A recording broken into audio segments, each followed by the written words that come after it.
Welcome.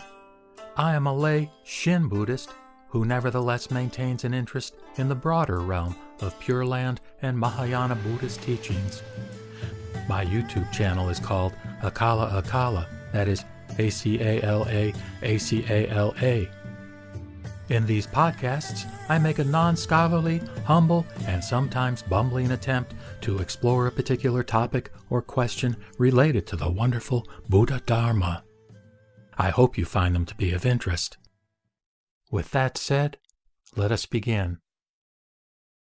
In my last podcast, I think I made reference to the idea that Amitas Primal Vow is really oriented toward saving those who actually do have severe limitations with respect to their ability to perform good acts.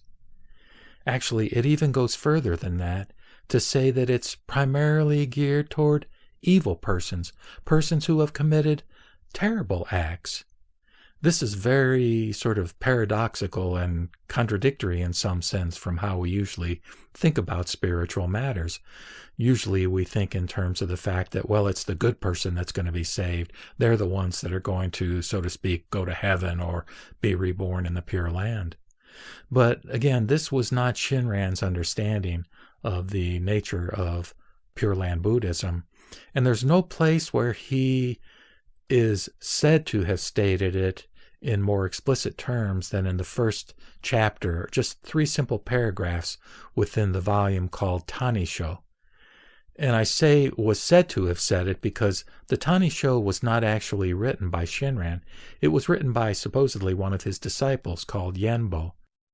And it's a much revered volume for very understandable reasons, because in this book, Yenbo, he states what he understood Shinran to have said in providing his teaching of Shin Buddhism, and he states it in very clear, explicit, understandable terms, almost to the point where it kind of shocks us with its explicitness in terms of what really was Shinran teaching. So let's take a look at that first chapter, if you will. Again, simple 3 paragraphs is all. And as we work it through, we will see through this simple 3 paragraphs the essence of Shinran's system of pure grace in terms of his interpretation of Pure Land Buddhism. So again, this is what Yenbo said that Shinran said. Saved by the inconceivable working of Amida's vow, I shall realize birth into the Pure Land.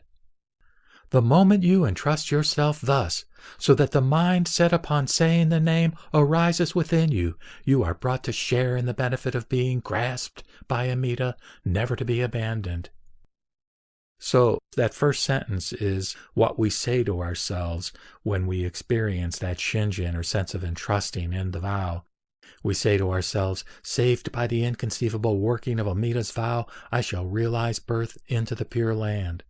Again, this word inconceivable that I've referenced in a couple of previous podcasts, we can't understand how this vow works.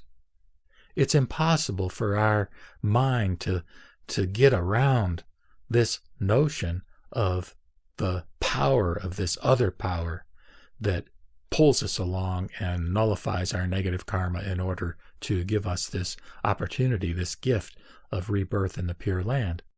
So again, we say to ourselves, saved by the inconceivable working of Amida's vow, I shall realize birth into the Pure Land. And in the next phrase where Shinran says, the moment you entrust yourself thus, he hits on that key dynamic of entrusting. Entrusting is the key dynamic. You know, we can talk about saying the name, we can talk about having faith, but if we want to understand the actual function of what is going on in the context of Shinjin, it's entrusting. We are entrusting in the power of that primal vow. So Shinran says, the moment you entrust yourself thus, in other words, in the way that that earlier phrase articulates, so that he says, the mind set upon saying the name arises within you, you are brought to share in the benefit of being grasped by Amida, never to be abandoned. So when we experience that shinjin or entrusting, then the the mind set upon saying the name arises. In other words, the phrase Namo Amida Butsu, or frankly some like phrase, if you will, it arises not again as a petitionary prayer or as a sort of request for some kind of salvation, because at that point our salvation is already assured. So the name arising within us is really, according to Shin Buddhism, and I take this to be very valid in terms of a spiritual truth, that saying the name Namo Amida Butsu is really merely an expression of gratitude. It's an expression of gratitude for what has already been given.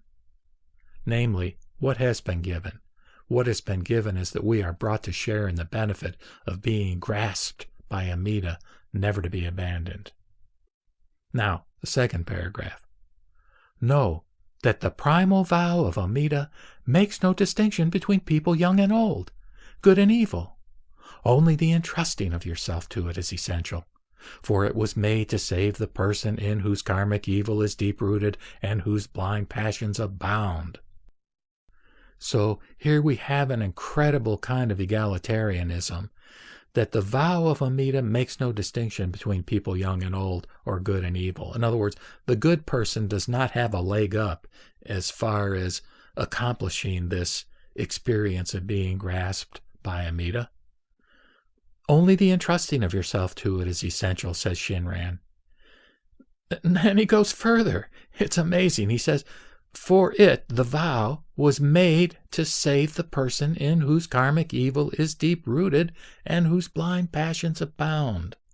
So we've seen in Reverend Suji's profession of faith how when we really look at ourselves honestly, we see that we all have a number of blind passions that we frankly don't want to admit to, but they're there.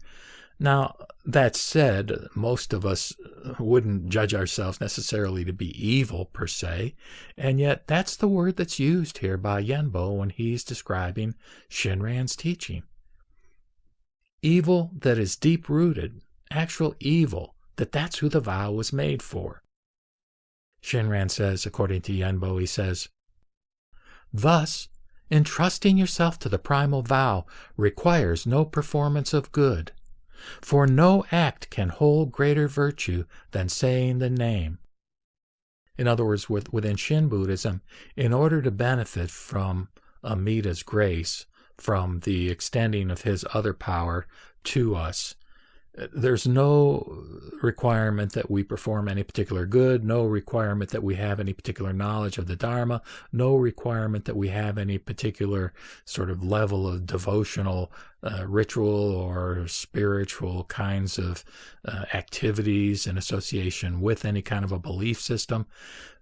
And what he's saying is that no act can hold greater virtue than saying the name, because I think in the explanation within Shin Buddhist scholars that the idea is, and within Shinran's Kaiogao Shinsho, I think the idea is that Amida endows all that virtue in the name.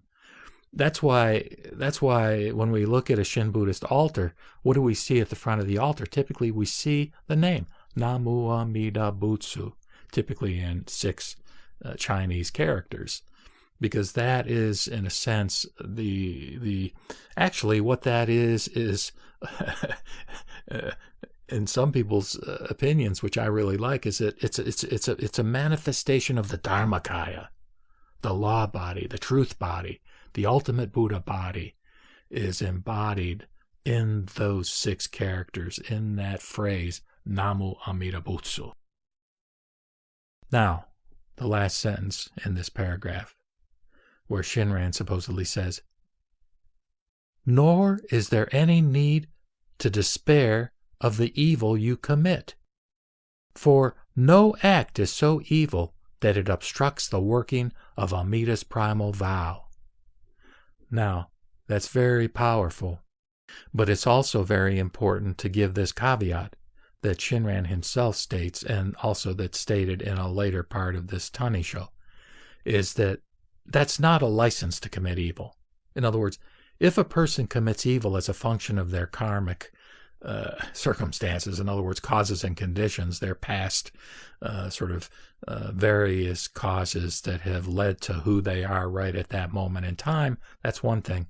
But if a person says to themselves, oh, this is cool, Amida's Primal Vow, it absolves me of any evil, so I can go out and do this, that, and the other that's evil. No, that's not what it means. And actually, later, Shinran articulates that particular point by saying, just because there's an anecdote doesn't mean that you take a poison. So that's an important point that mitigates against the potential criticism of Shin Buddhism that it can lead to what's referred to as antinomianism. But that said, think of how powerful this system is, that it's actually made for persons who are the most passion-ridden and ignorant and even evil, and that it, namely the primal vow, as it's described within the larger Pure Land or Sukhavati Sutra, has this power to save even that person, which, if we really look at it, we, frankly, can identify ourselves with that person. For each one of us, even though we may not have committed so-called evil acts, we are all sort of characterized by a certain blind passion and ignorance that is part of the nature of our human experience, which is extraordinarily hard to overcome through our own willpower and self-effort. Thus, we rely upon the primal vow of Amida Buddha. Namo Amida Butsu. With that, I will sign off by reciting the Nembutsu in gratitude for being embraced and accepted just as I am by Amida Buddha, never, never to be abandoned. Namo Amida Butsu, Namo Amida Butsu, Namo Amida Butsu.